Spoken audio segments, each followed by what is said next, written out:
celebration of Easter remembers the crucifixion and the resurrection of Jesus Christ. On Good Friday, special services were attended by followers, and at the Christ Church Cathedral, the Easter message was given by Bishop Holland. On the roads, northbound traffic was lined back for nearly 12 kilometres around the Peat's Ridge section of the Sydney to Newcastle highway, as motorists were making their way to holiday places. The Easter weekend in Newcastle was a big one for sport. The Australian Water Polo Championships brought together teams from throughout the Hunter region, the Central Coast and interstate. The Rosemount Regatta on Lake Macquarie saw 14 local boats from the Royal Motor Yacht Club and a Sydney contingent sail their Etchers 22 in an international class competition. Back on dry land, more than 200 players hit off in the National Sub-Junior Golf Classic at Cessnock. Young players from throughout the country will continue today's round, with the best 32 scores from yesterday's first 18 holes playing in the last 8 groups. A unique combination of the 4-member teams include 2 girls competing alongside their male contenders. For the Greek community, yesterday was a celebration of their National Day, and in Hamilton it began with a service at St Demetrius Church.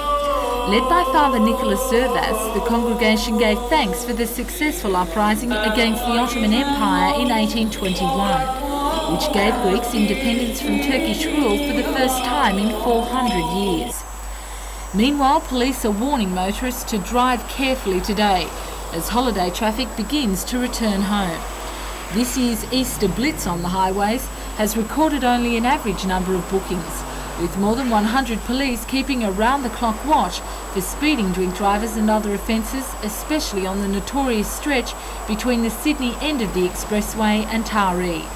Police are determined to reduce accidents over the Easter break, with ensuring that the blitz, or high-profile 2 as it's known, is continued today.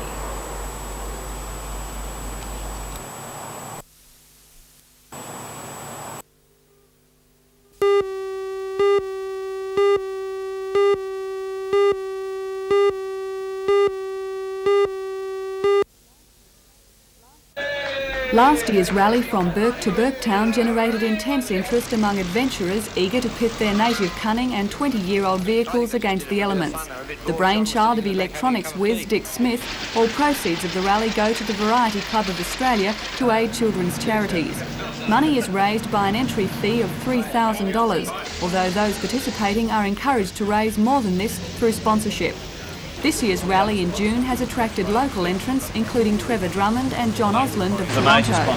Together in their 20-year-old Fairlane 500, they'll tackle this year's route from Bourke to Thargomindah to Inaminka, onto Birdsville, Maree, the Flinders Ranges and the Barossa Valley. Well, some of the highlights will probably be at Birdsville. I think it's going to be quite good.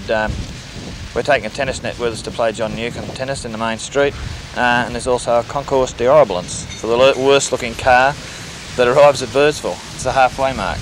What do you think your chances are of winning? Well, we're not sure how we'll go winning wise. We feel we'll raise the most money though. With points being deducted for taking the rally too seriously, getting caught bribing officials and failing to bribe officials, it seems winning will be the last thing on everyone's mind.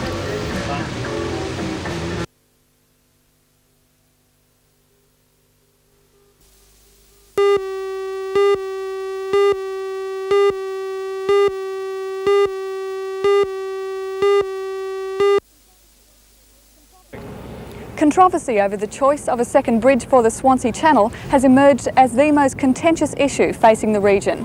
But now the whole debate has become irrelevant because of an ecological disaster of monumental proportions. Dr. Howard Bridgman is the senior lecturer in geography at Newcastle University.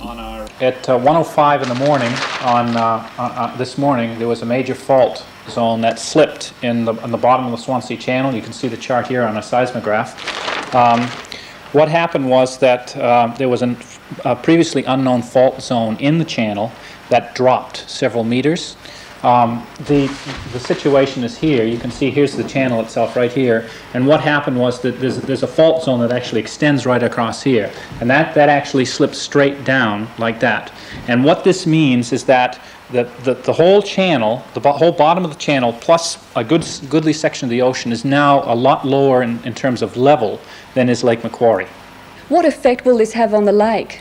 I've been up all night because I've been trying to estimate how long it would take for the whole lake to drain into the ocean, and that's quite a possibility under these circumstances.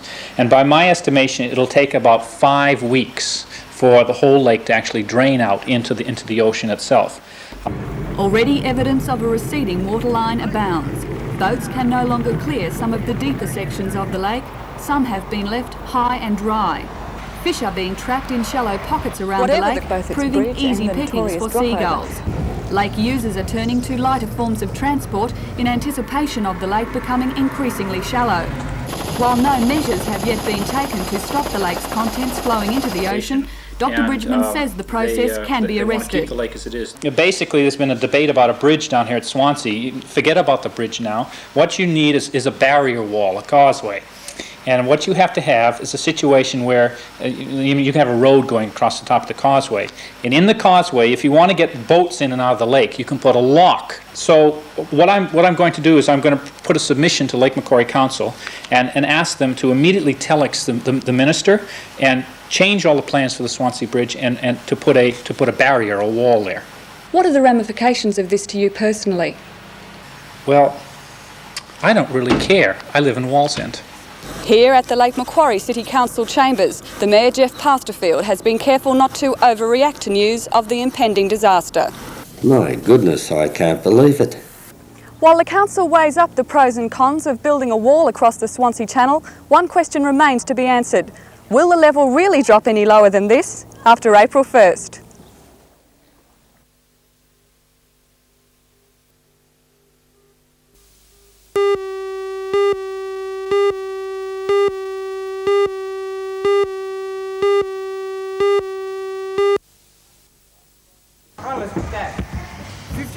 Brian Devonshire has proved himself to be the top tumbler in the nation and is included in the Australian team to participate in the world's titles in France.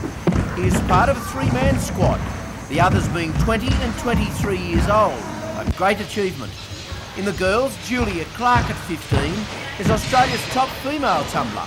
She is joined in the Australian squad of 4 for the October trip by 13-year-old Lindy Mooney and 12-year-old Cam NG. Coach of the locals, Keith Giddy, is waiting on word about the job for the international tour. Surely, though, he must be a short-price favourite, as Newcastle has supplied more than half of the Australian team in this activity. Well, 3 of them won Australian Championships.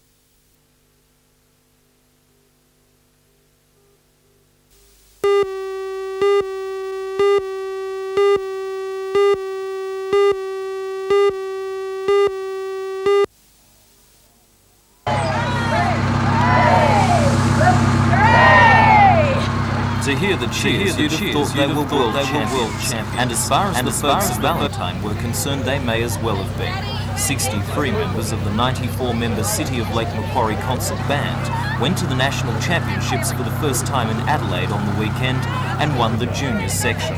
They followed that with a fine 3rd place in the Senior Championships. It was more than a major win, however. It was also a victory for the dedication and vision of conductor Geet Ulanis. Geet, who has been heavily involved with the Marching Koalas, began training many of these musicians when they were in 3rd class 10 years ago. The Lake Macquarie City Council has been a supporter of the band as it has grown over the decade, and Mayor Alderman Jeff Pasterfield was in Valentine to deliver a few words of congratulations. One band member with an extra reason to smile was 16-year-old Craig Lemke from Valentine. Craig won the Australian Senior and Junior Alto Saxophone Championships, another testament to the training of Geet Ulanis.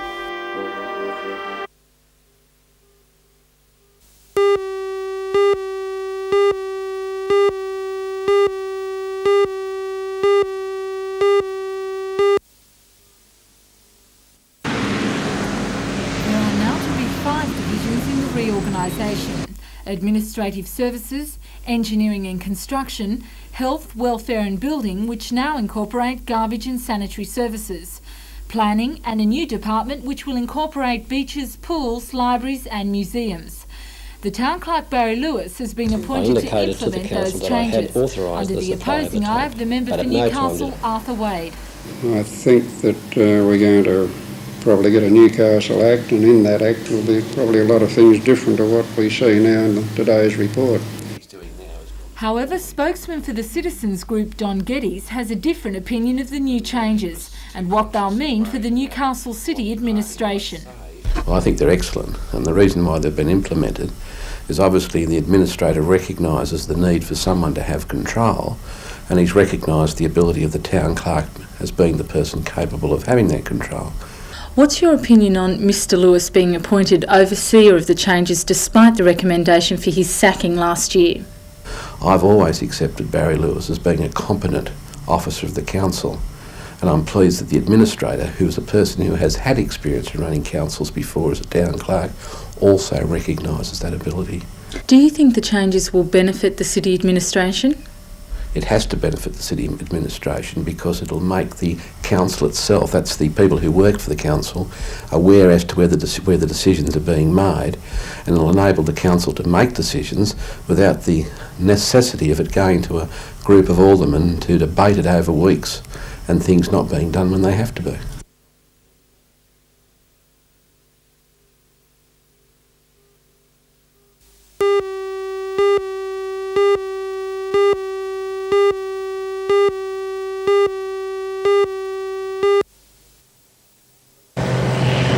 Leslie says during his time as chairman, he's seen the Australian grain industry rise to a respected position in the world grain trade. He says there have been many changes and developments during his time on the board. Australia has virtually doubled its production in that time, is significant, and of course this has brought with it recognition in the international marketplace. We are now regarded as being a real force internationally, and I think that's been quite an achievement. Well, we're firstly about marketing wheat, and we have strengthened that division markedly. We have more people, we have highly skilled people, and we have had to integrate with this, of course, a financial system that would fit in with our marketing operation.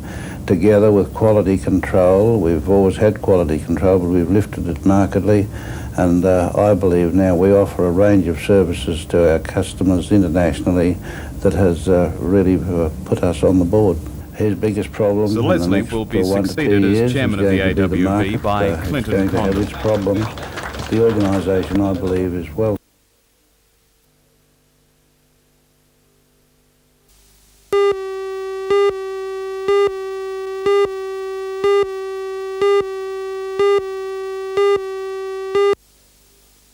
Receiving coal again last night. According to and David Boyd, manager of the Port Waratah Coal Services loader, he hasn't been able to load a ship for 3 days because he's received no coal since last Thursday. Well, we started receiving coal again last night, and if things hold together and if we don't have any more problems at the loading terminals in the valley, then we could be back to normal in 2 or 3 weeks. There is to be another stoppage next week, isn't there, of mining unions? Yes, well, there's an aggregate meeting next Tuesday of the Northern District of the Mining Union, so that's 1 day's delay that we're going to have. There were no ships under the loader heads today and are not expected to be any until at least tomorrow afternoon. No one was willing to speculate on just why the mining unions would not provide labour to load trains over the holiday break. It's a practice that normally is carried out. Mr Boyd of PWCS did say that April looked like being a light month, and so that queue of ships off the coast will be able to be cleared quickly. Fortunately, in a way, April is not a busy month. In another way, of course, that's not good news because it's indicative of the fact that the coal market is not as strong as we'd like it to be. But in this case, it's been an advantage. It'll allow you to get rid of that backlog. Well, yes, it's been an advantage in that it's minimised demurrage charges and probably helped the reputation of the Hunter Valley not to deteriorate too much.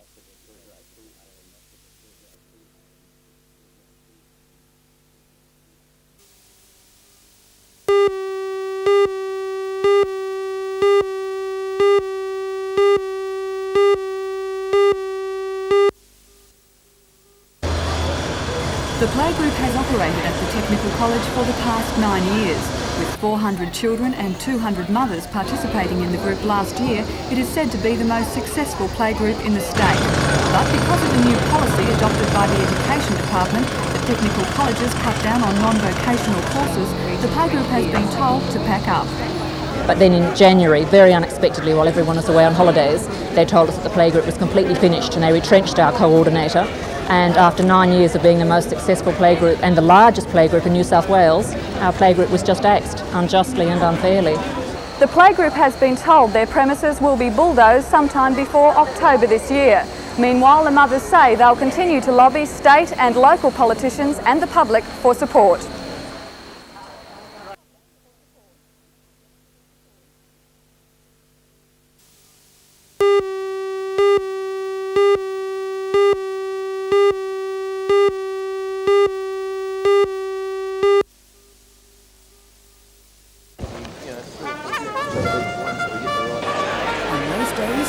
Is electric. The stalls are trading along with the bars, and the betting ring is full of punters trying to get the best odds for their money. But today, the horses are stabled, the stands and the betting ring are empty. For Jack Freeman, 36 years of cut and thrust in the betting ring are over. He's retired, but not I only happily. retired now because it was brought on by the situation in the ring here. You know, I rather supported the idea of the divided ring, you know, the amalgamation of Sydney and Newcastle, and I was quite looking forward to trying it. I did that, but it hasn't proved to be good enough. The issue of a changed betting ring and the bookmakers' reaction to it has become somewhat of a thorn in the hoof of the Newcastle Jockey Club. According to Chairman Kevin Johns, the meeting that was held with the Bookmakers Cooperative to discuss the changes was satisfying and worthwhile, and he can't understand why the ring setup is being blamed now. On the basis of turnover, 8 bookmakers from Sydney and Newcastle were chosen for the prime rail positions. The others allocated 2 stands in the outer ring. But Mr Johns says the NJC will be making some changes. We're going to contract the ring even further.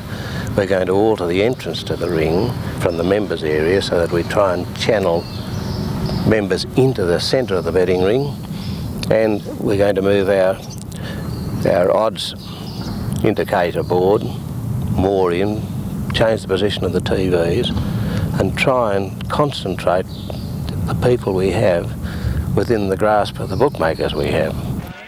But problems in the betting ring are only part of the bookmakers' worries. The introduction of the TAB is only one of the things that has brought punting into the electronic age.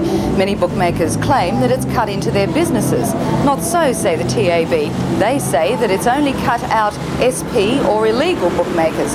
They say it's had no effect at all on on-course betting.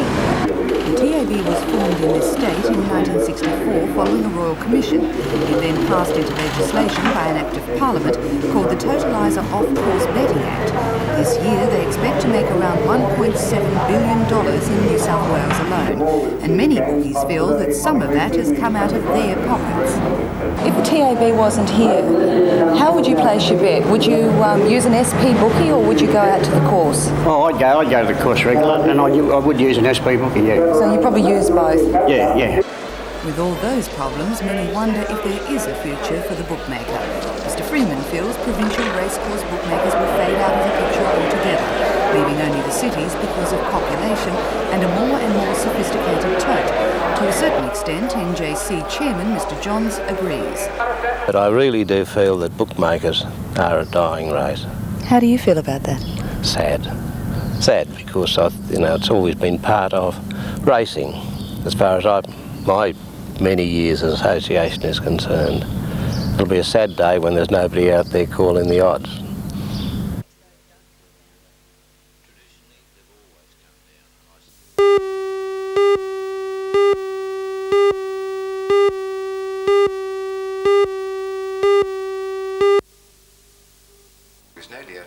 Frank Wotherspoon is the head of the Newcastle Permanent Building Society, the Hunter region's largest home finance organisation.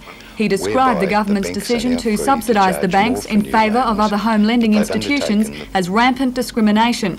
He said unless the same subsidy was offered to other institutions, such as the Newcastle Permanent, interest rates on existing loans could be forced up. If building societies don't receive a similar subsidy, then the reality is, because we are subject to market forces, because I believe that banks will be bidding up the price of deposit funds, building societies will have to do likewise, and in order to fund this, there will be increases in interest rates to existing borrowers from societies. Could the government prevent building societies from matching the bank's new rates? The Minister has that power. I tend to believe it would not be exercised. I believe that he would recognise the inevitability of the economic forces at play, and that in fact building societies would be permitted to increase interest rates to borrowers.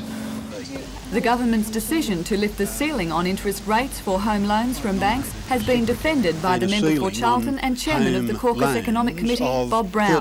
He says the government had no other course of action open to it. I'd be delighted if someone could suggest to me an alternative that could have been adopted. There was no alternative in the light of the circumstances that the government faced. How do you feel personally about those people who simply will not be able to afford to take out a loan? Well, I always feel sorry for those people, Helen. I think we all should. But there is a commitment on the part of the government as far as those people are concerned to maintain, at least in real terms, the amount of money for public sector housing through the state government's Housing Commission homes. But for those people who others may feel would have been able to buy homes if the interest rate ceiling on new loans had been kept at 13.5%, it's simply not correct.